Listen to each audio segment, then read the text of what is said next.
Peraí, mãe.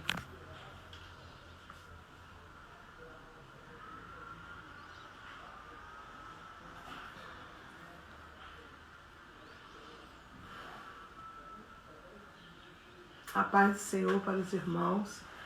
Que Deus nos abençoe nesse dia de hoje. Que Deus realmente faça o querer dele acontecer na nossa vida. Porque somente o Senhor nos conhece, o Senhor conhece o nosso levantar e o nosso deitar. Hoje eu estou com um pouco de dificuldade, eu estou um pouco alérgica.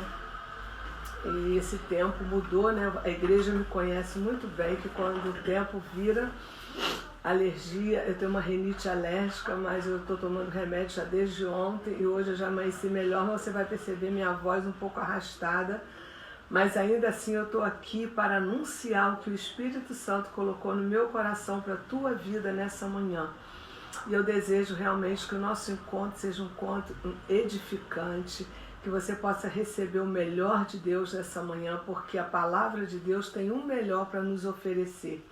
E eu declaro em nome de Jesus que a partir desse momento somente o Espírito Santo vai tocar no nosso coração e na nossa mente, e nós repreendemos agora qualquer interferência do inimigo e declaramos que somente o Espírito Santo vai interferir na nossa vida, em nome de Jesus. Amém. Nós vamos abrir o nosso culto hoje com o Salmo 97. Nós vamos estar lendo do 1 ao 9, que você possa estar abrindo a sua Bíblia para acompanhar a leitura do Salmo 97, de 1 a 9, amém? E esse salmo fala da majestade do reino de Deus, o castigo dos ímpios e a exortação à piedade e ao regozijo. O Senhor reina, regozija-te, ó terra, alegre-se as muitas ilhas, nuvens e obscuridade estão ao redor dele. Justiça e juízo são a base do seu trono, glória a Deus por isso. Diante dele vai um fogo que abrasa os seus inimigos em redor. Os seus relâmpagos alumiam o mundo, a terra viu e tremeu. Os montes se derretem como cera na presença do Senhor de toda a terra. Os céus anunciam a sua justiça e todos os povos veem a sua glória. Confundidos sejam todos os que servem as imagens de escultura, que se gloria de ídolos inúteis, prostrai-o diante dele todos os deuses. Sião viu e se alegrou, e os filhos de Judá se alegraram por causa da tua justiça, ó Senhor. Pois tu, Senhor, és o Altíssimo em toda a terra, muito mais elevado do que todos os deuses. Senhor, nós te louvamos, bendizemos o teu nome nesta manhã, Pai. Aonde a tua igreja para tudo que está fazendo, Pai, para te cultuar. Esse é o momento que vamos cultuar o nosso Deus, aonde vamos parar e vamos atropelar as dificuldades agora para que nós tenhamos um culto racional ao nosso Deus. Eu creio que você, como eu, talvez nesta manhã, se fosse viver na alma, nós não conseguiríamos prestar o culto racional a Deus, mas nós estamos prestando o culto pelo Espírito, sabendo que Ele é Deus, sabendo que Ele é Senhor, sabendo que Ele é digno de receber o nosso louvor e a nossa e toda a honra para a glória do Senhor. Amém. Nós vamos agora louvar o Senhor com o nosso irmão Patrick e a Rosângela, que você possa estar aí, sabe, dando o seu melhor para o Senhor nessa manhã. Amém?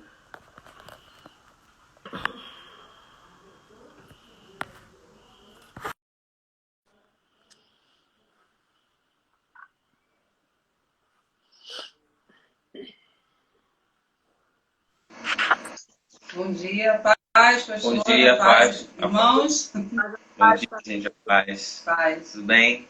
Tudo bom? Muito bom estar com você. Amém, pastora. Também é bom estarmos aqui. Estamos aqui.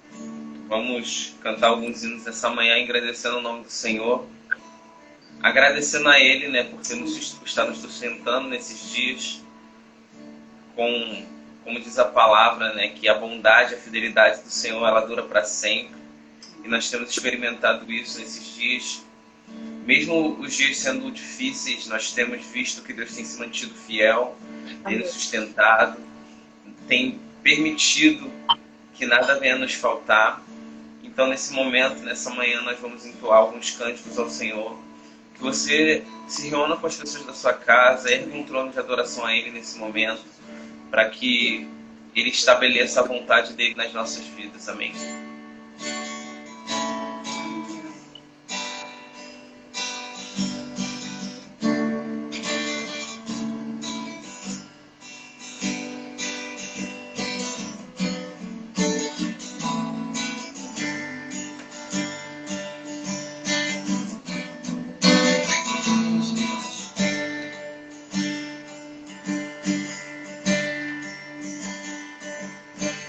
Grande é o Senhor, grande é o Senhor, suas grandes obras não têm fim, seus olhos estão sobre mim.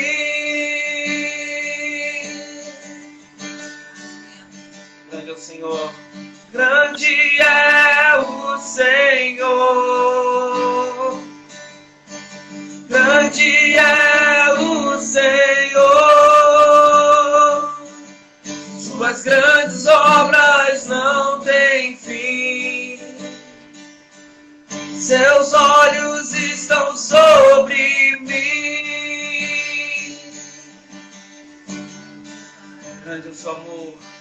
Grande é o seu amor, derramado em mim pelo Espírito. Conselheiro, conselheiro e amigo fiel, fidedigno em tudo que promete. Agradável é sua vontade, agradável é sua vontade, tremenda a sua bondade, tremenda é a sua bondade.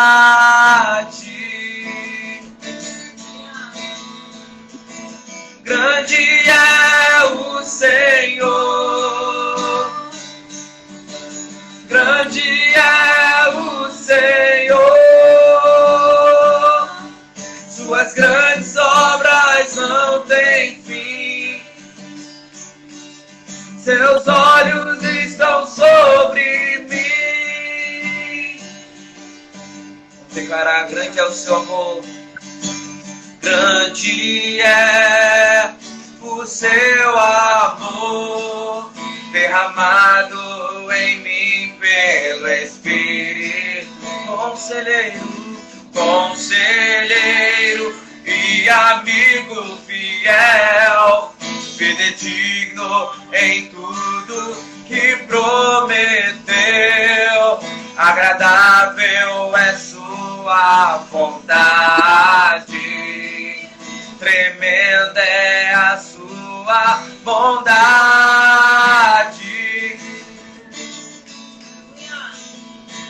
Grande é o Senhor, grande é o Senhor, suas grandes obras não têm fim, seus olhos estão sobre mim.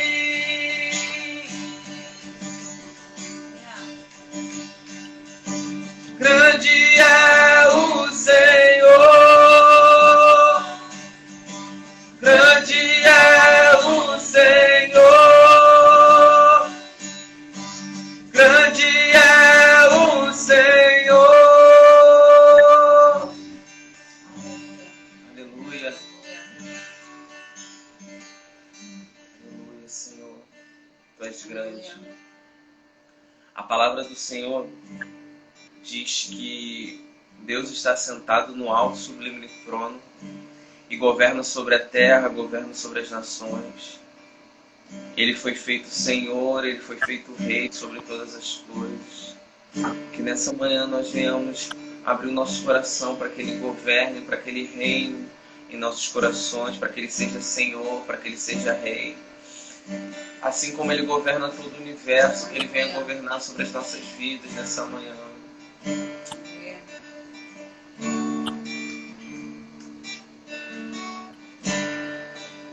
acima de todos, acima de tudo, está o Senhor entronizado. Os anjos e os homens, os anjos e os homens, os céus e a terra, os céus e a terra, montanhas e mares declaram quem tu és.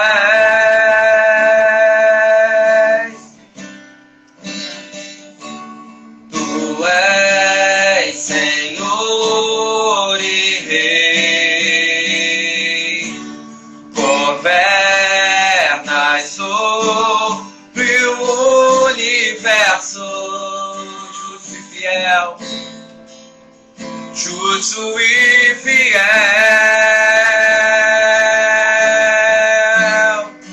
vestido de glória e poder, coroado está, para sempre reinará, para sempre reinará, prostrado aos seus pés, erguemos o teu santo nome em adoração,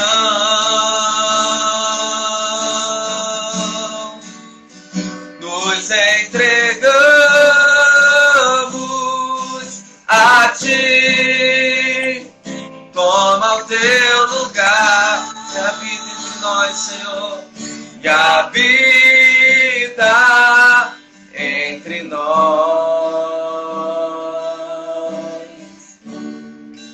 Ó Santo Deus,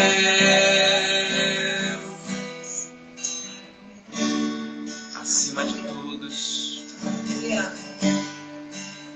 acima de todos, acima de tudo, acima de tudo, está o Senhor, está o Senhor entronizado, os anjos e os homens, os anjos e os homens, os céus e a terra, montanhas e mares declaram quem tu és.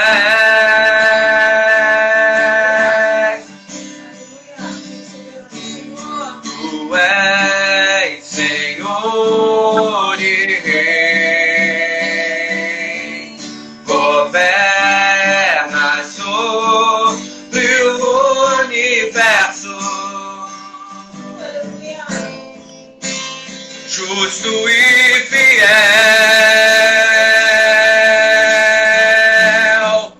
vestido de glória, poder, coroado estás para sempre reinará, prostrado aos seus pés, erguemos o teu santo nome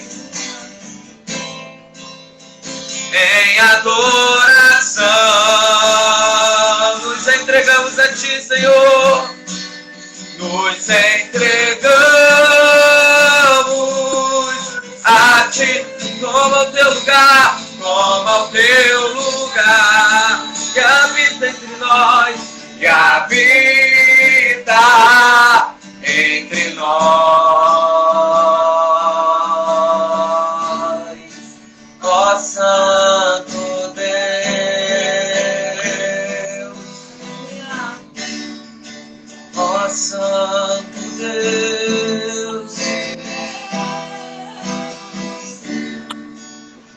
ó Santo Deus.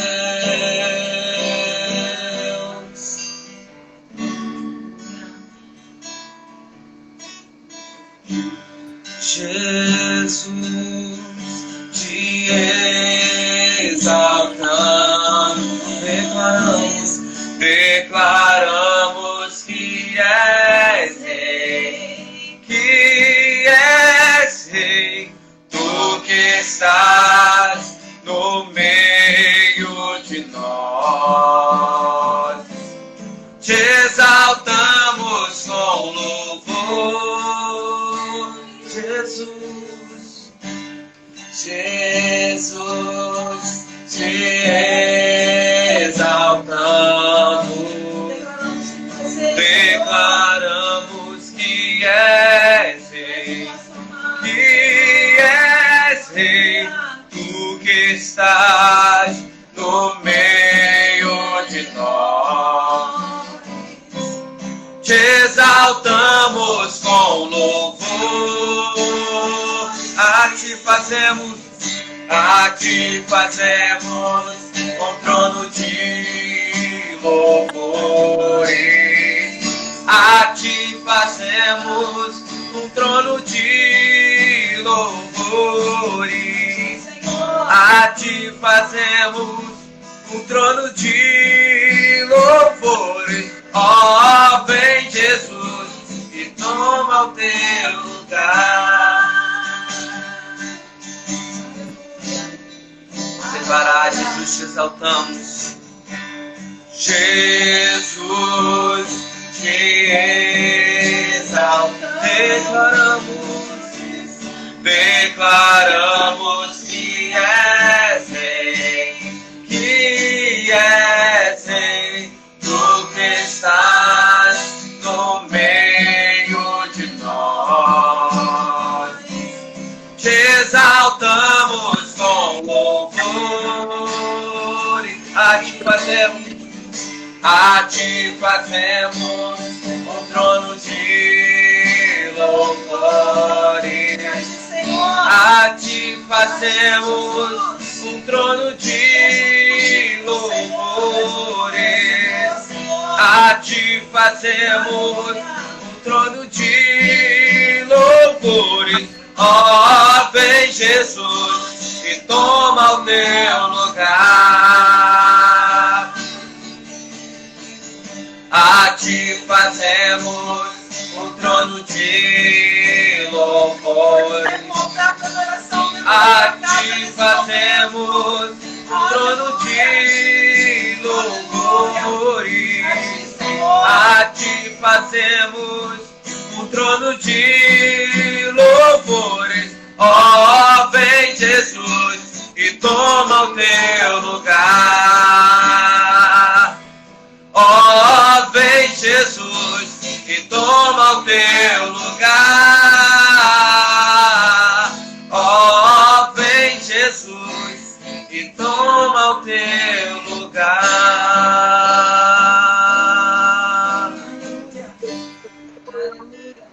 Nós te convidamos para tomar o primeiro lugar, porque tu és o Senhor da igreja.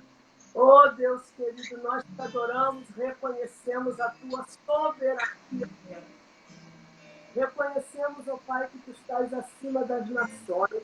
Reconhecemos que tu governas sobre todas as coisas, ó Pai. Senhor, reconhecemos nesta manhã, Pai, que esse tempo onde estamos trancados dentro das nossas casas é o tempo apropriado para Deus amadurecer a sua igreja. Então, ó Pai, venha sobre nós e também nesta manhã, tratando com a sua igreja, que é, Jesus amado, a máquina que vai trazer o avivamento sobre a terra. Todo o avivamento que vamos experimentar vem através da igreja. Então, ó Pai, que nesta manhã, todos os joelhos se dobrar e confessar que tu és o Senhor sobre as nações. Receba a nossa adoração, recebe a nossa gratidão e o nosso amor, em nome de Jesus. Amém. Bem, queridos, Deus abençoe. E declaramos que o nosso Deus, ele é soberano, ele está acima de todas as Que da outra vez ela pediu. Irmãos, é algo assim que a gente tem que pensar mesmo, né? Que Deus está acima de todas as nações, de todas as pessoas, mas ainda assim tem pessoas que não conseguiu dobrar os seus joelhos diante do Senhor e ver a grandeza dele. Tem tantas pessoas confiando em si mesmo, tem tantas pessoas ainda confiando no pouco que restou, tem tantas pessoas confiando no seu dinheiro.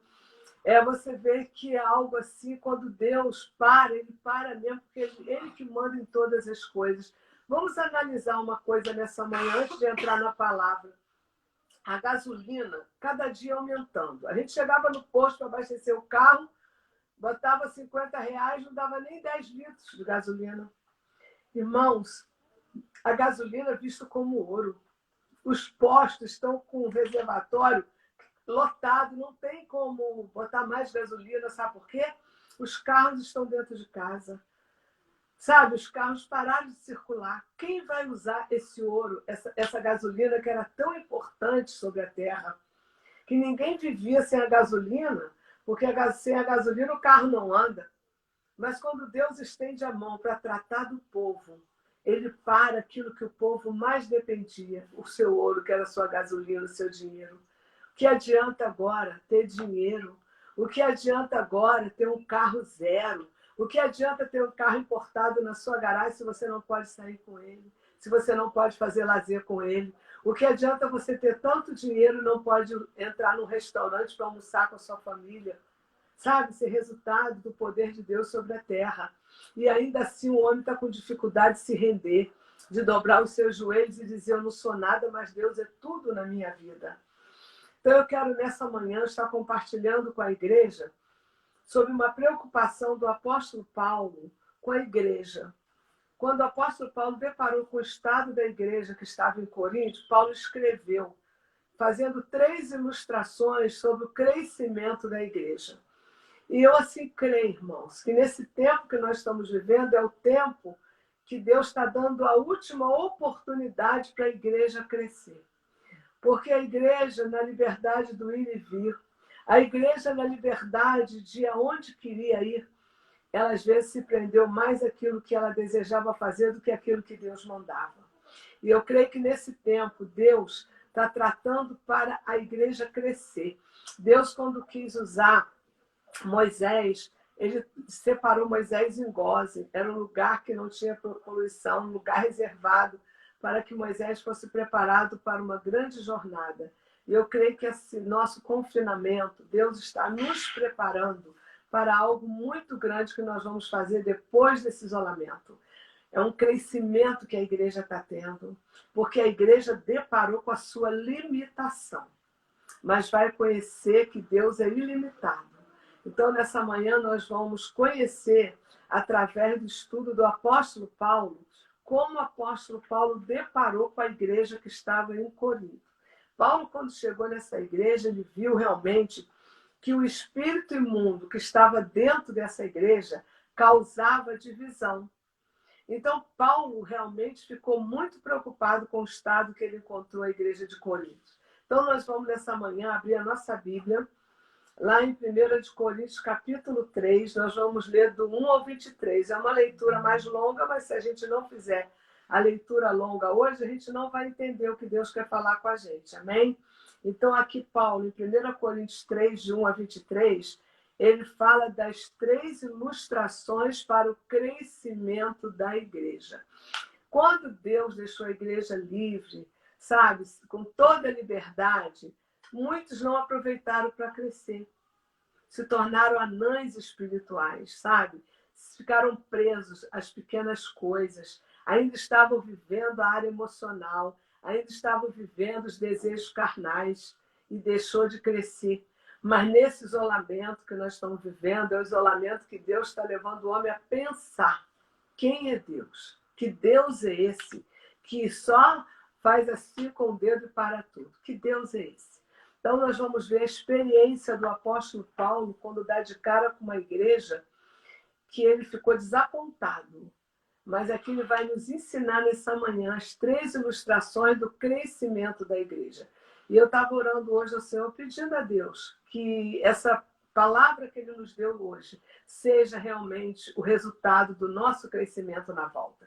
E que a igreja, quando sair do isolamento, que colocar o pé no templo para receber outras pessoas que virão, seja uma igreja no perfil que a palavra de Deus diz que temos que ser. Amém? Então, nós vamos fazer a leitura. Abriu a sua Bíblia, 1 de Coríntios, capítulo 3, de 1 a 23, diz assim: E eu, irmãos, não vos pude falar como a espirituais, mas como a carnais, como a meninos em Cristo. Com leite vos criei, e não com manjar, porque ainda não podeis, nem tampouco ainda agora podeis. Porque ainda sois carnais, pois havendo entre vós inveja, contenda e dissensões, não sois porventura carnais, e não andais segundo aos homens? Porque dizendo eu sou de Paulo, e outro, eu sou de Apolo, porventura não sois carnais? Pois quem é Paulo e quem é Apolo? Senão ministro pelos quais creste, e conforme o que o Senhor deu a cada um.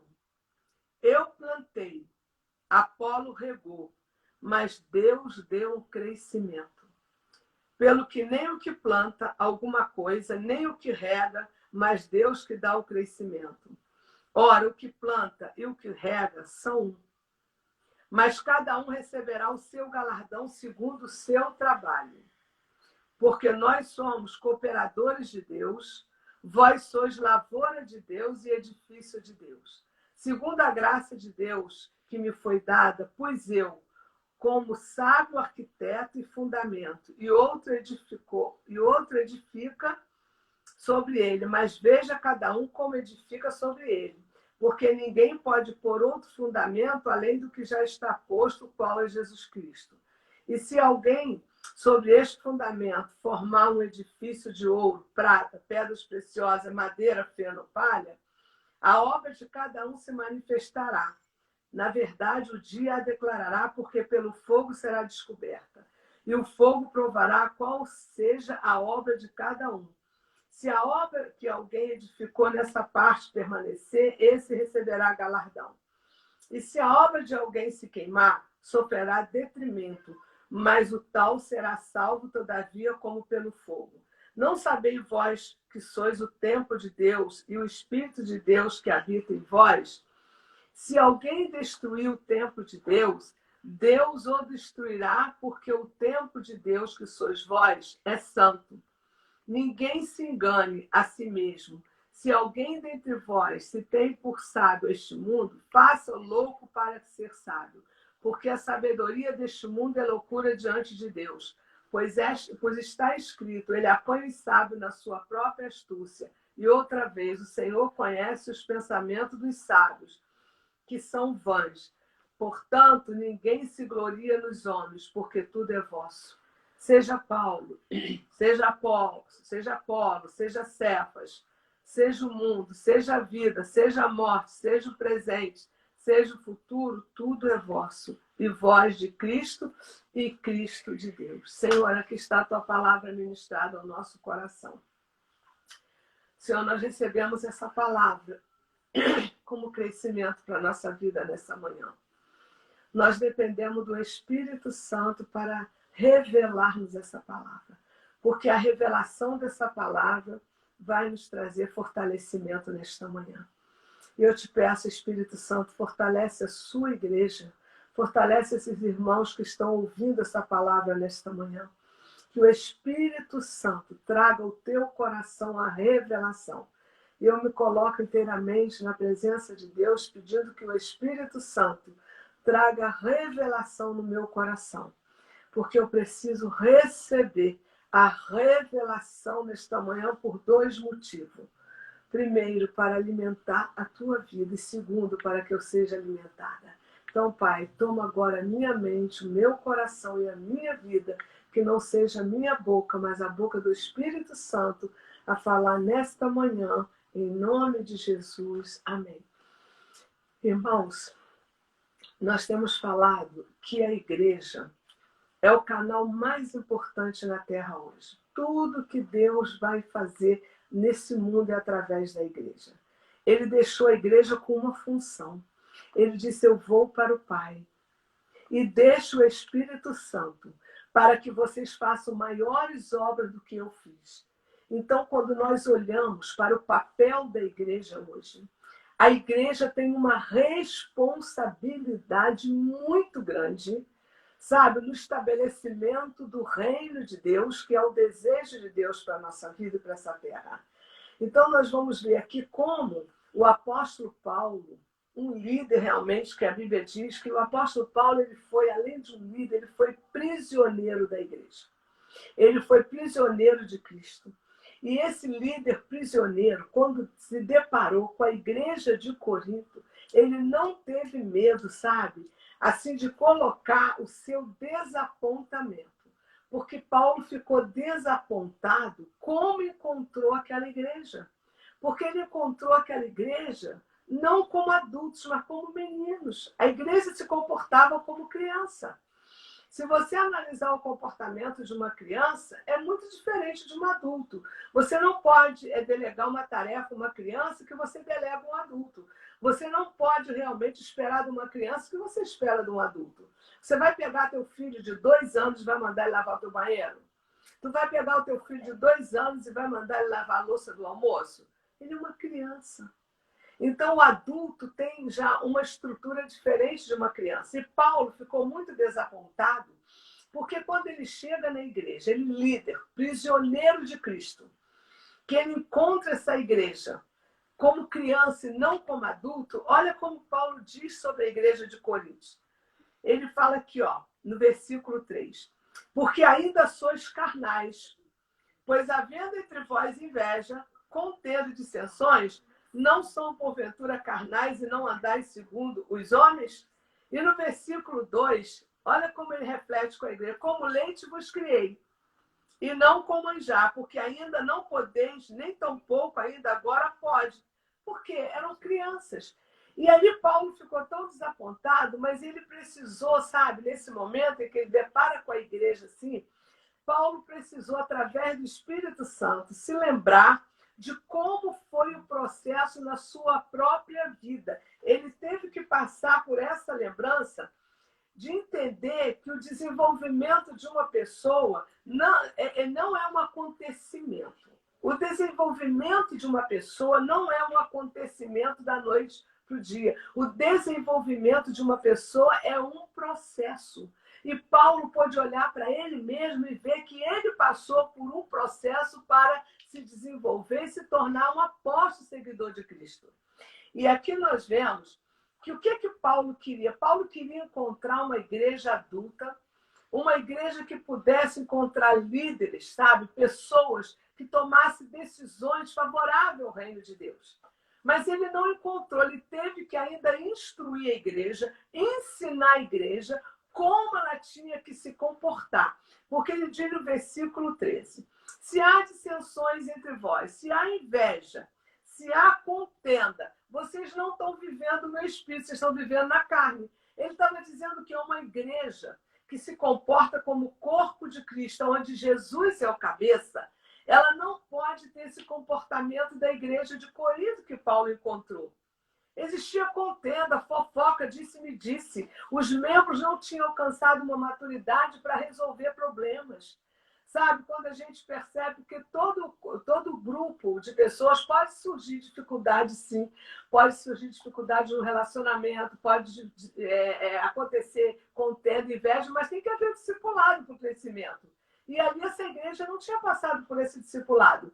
Precisou Paulo entrar, sabe, deparar com essa situação para que ele pudesse promover o crescimento dessa igreja. Por isso que ele vai nos ensinar nessa manhã que a igreja, que é o corpo de Cristo, passa por 3 ilustrações nessa manhã para alcançar a maturidade, se comportar como corpo onde Cristo é o cabeça.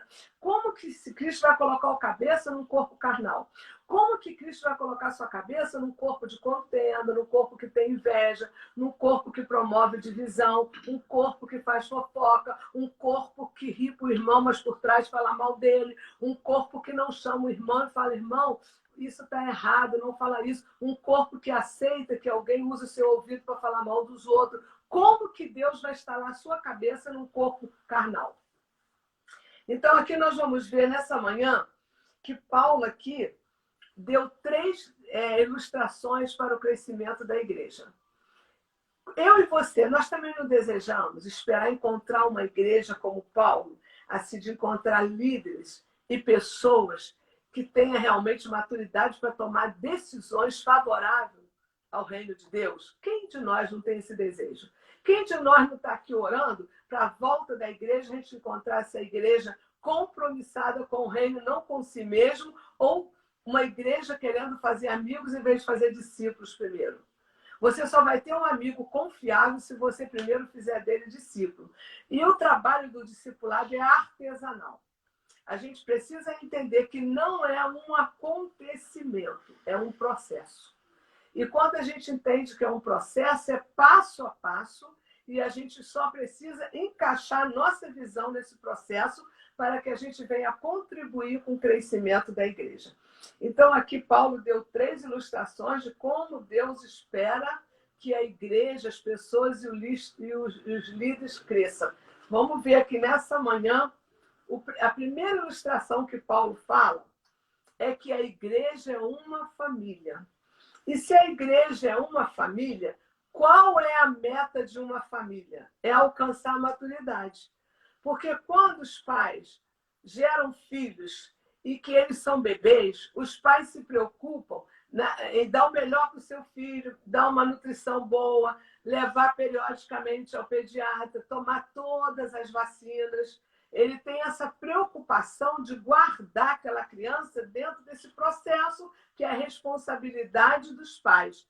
E depois vem a preocupação dos pais da educação, sabendo que a educação vai começar na nossa casa, porque o fundamento da família é que vai fazer a diferença lá fora. Mas ele vai ter que ir para uma escola. E os pais sempre se preocupam em colocar numa melhor escola. Se não pode pagar um colégio particular, ele vai sondar qual a melhor escola do município da sua área. Ainda que tu tenha até que pagar um ônibus, tu vai colocar ela um pouquinho mais longe, mas vai querer ela no melhor lugar. Por que os pais agem assim? Porque quer que os seus filhos, quando alcancem a maturidade, estejam preparados para decisões, estejam preparados para as melhores escolhas, estejam preparados para uma vida vitoriosa. Então, por que Paulo diz que o primeiro processo, sabe? Porque a igreja entra, a primeira coisa que a igreja tem que alcançar, que nós somos uma família, que nós precisamos alcançar a maturidade. Então, nós precisamos entender que também, assim como os pais lidam com seus filhos desde o nascimento, a igreja precisa ter esse comportamento também. Que a igreja, quando chega, uma pessoa quando aceita Jesus e entra no processo, no discipulado para ser batizado, depois ela ingressa no corpo, daqui a pouco ela está trabalhando na igreja, ela precisa também, sabe, desse treinamento, dessa preparação para alcançar a maturidade e ela produzir frutos dignos do Senhor. Porque hoje eu estava aqui orando, né, antes do nosso culto, e o Espírito Santo falava no meu coração claramente. É muito fácil você levantar sua mão e aceitar Jesus como seu Salvador. Fácil. Quem quer aceitar Jesus como seu Salvador? Quem não quer? Jesus é o caminho, a verdade e a vida. Mas o segredo não é aceitar Jesus, é viver o que Jesus diz que temos que viver como discípulos.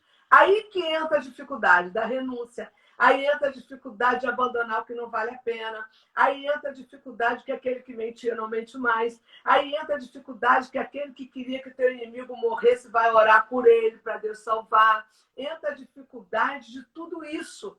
Aceitar Jesus é fácil demais, difícil é permanecer no caminho. Para a gente permanecer no caminho, nós vamos precisar verdadeiramente viver esse evangelho que nós estamos falando nesta manhã. E aí nós vemos que se a primeira ilustração da igreja é a família, nós vamos ver que essa família tem o alvo de alcançar o que? A maturidade. Que quando os pais percebe que seus filhos alcançaram maturidade, eles descansam.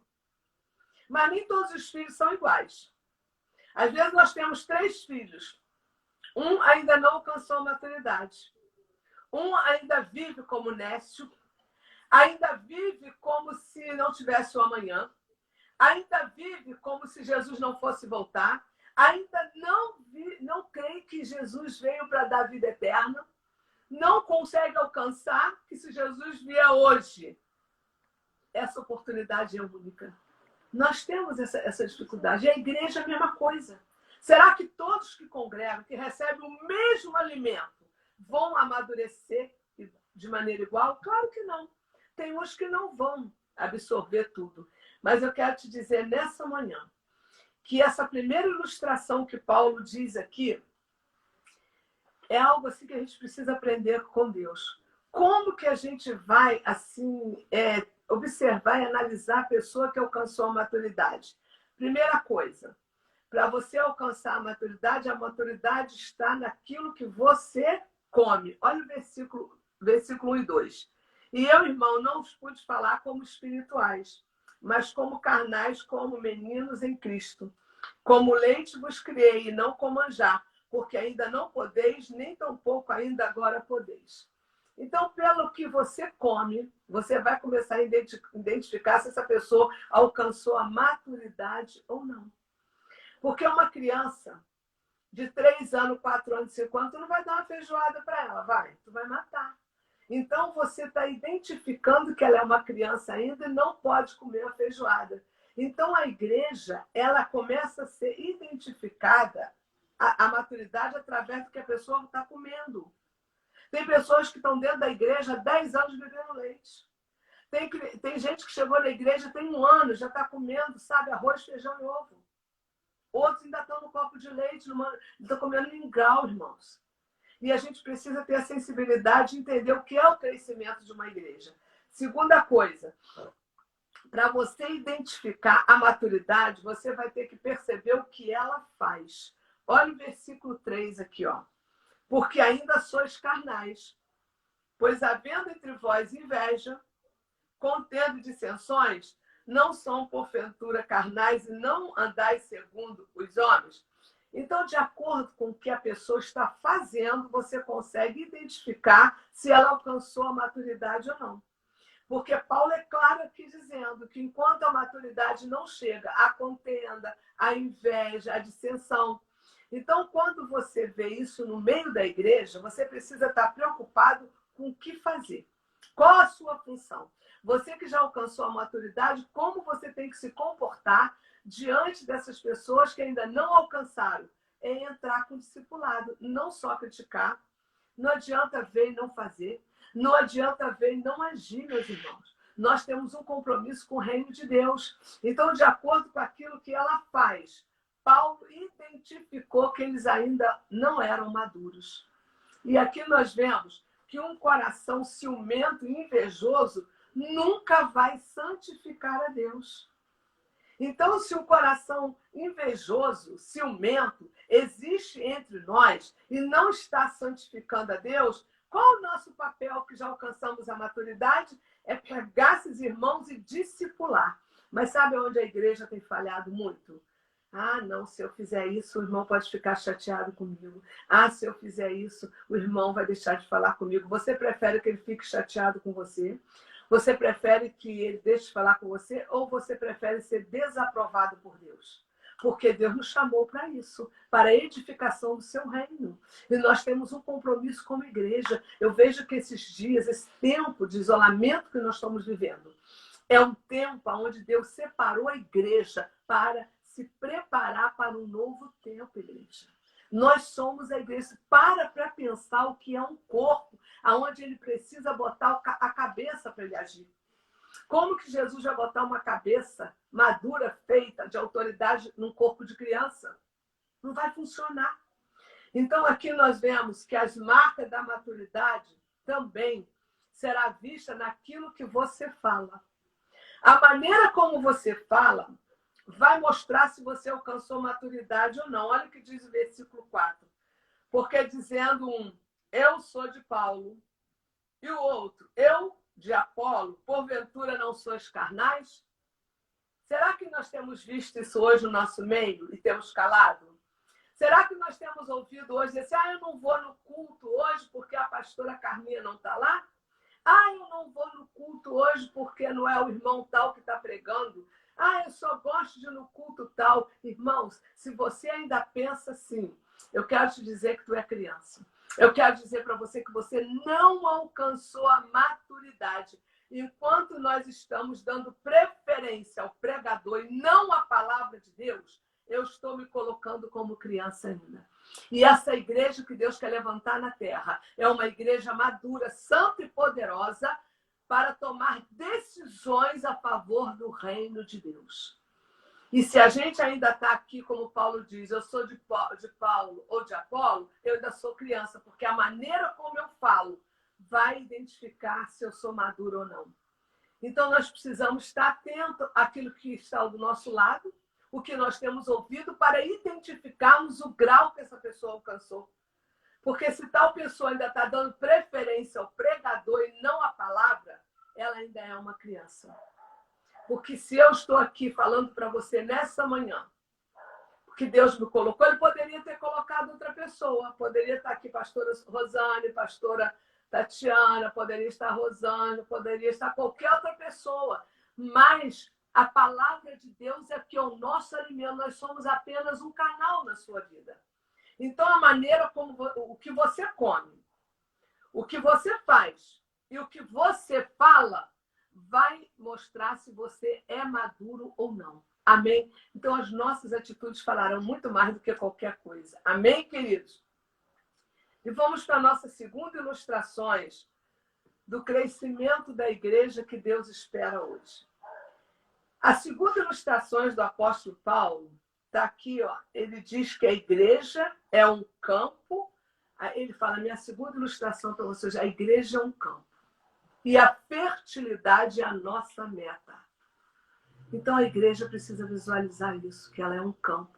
E a nossa meta é frutificar para a glória de Deus e não do homem. Nós estamos aqui hoje como Elias, irmãos. O profeta Elias, ele não esperava aplausos de homens.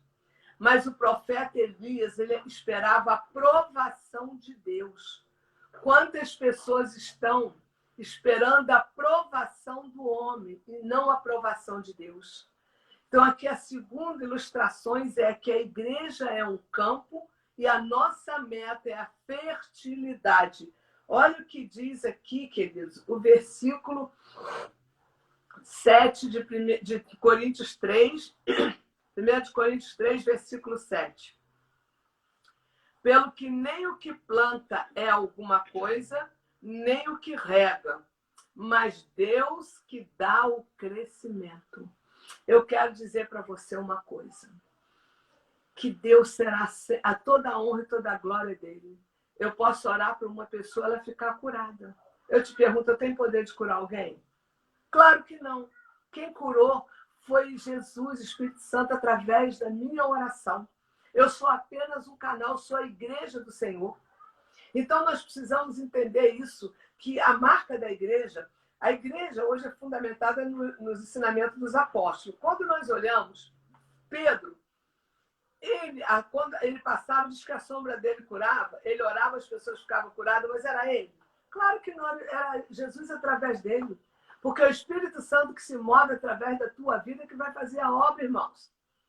Então, aqui diz no versículo 7, claramente, não é quem planta ou que rega, mas é aquele que dá o crescimento, que faz frutificar é Deus. Eu estou aqui nessa manhã só como um canal, mas quem vai falar o seu coração, quem vai implantar dentro do seu coração esse ensinamento nessa manhã é o Espírito Santo que se move em você. Então, nós vemos aqui que ele diz, não há diferença em quem planta, nem quem colhe.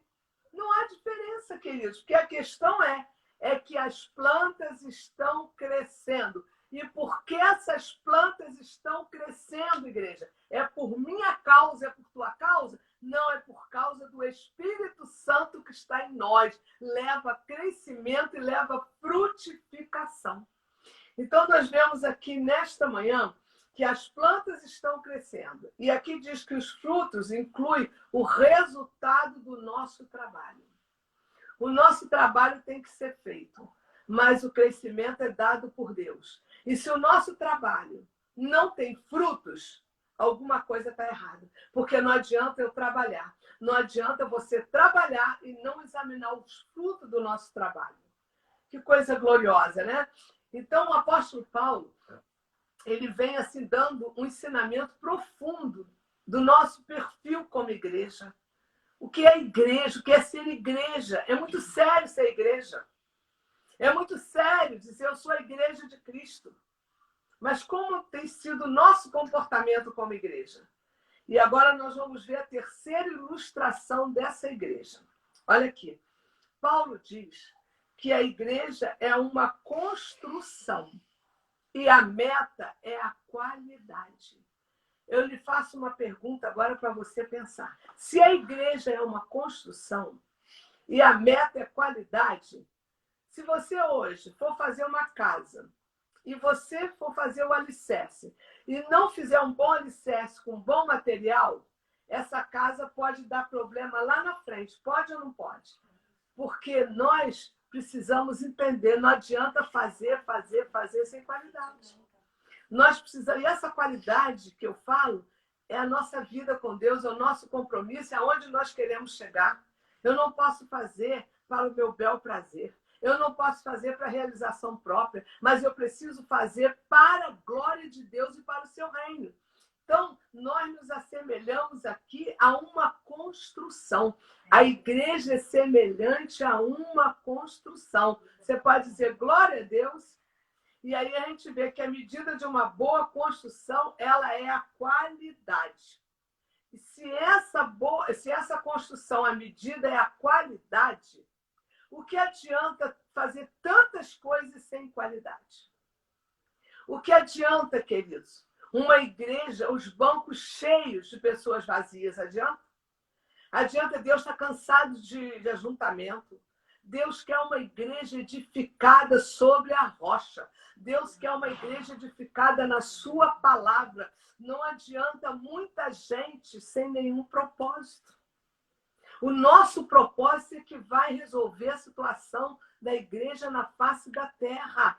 E o nosso compromisso. Então, a medida de uma boa estrutura é a qualidade. Então, eu quero assim, deixar para você hoje uma boa fundação. Vamos lá ver uma boa fundação nessa manhã? Vamos lá em 1 Coríntios 3, do 9 ao 11, diz o que é uma boa fundação. A Paula, que é arquiteta, está bem aqui de olho em mim, porque se eu errar nessa construção aqui, ela vai dizer, mãe, não é isso não. Mas eu vou falar o que é uma boa construção do 9 ao 11. Diz assim, porque nós somos cooperadores de Deus.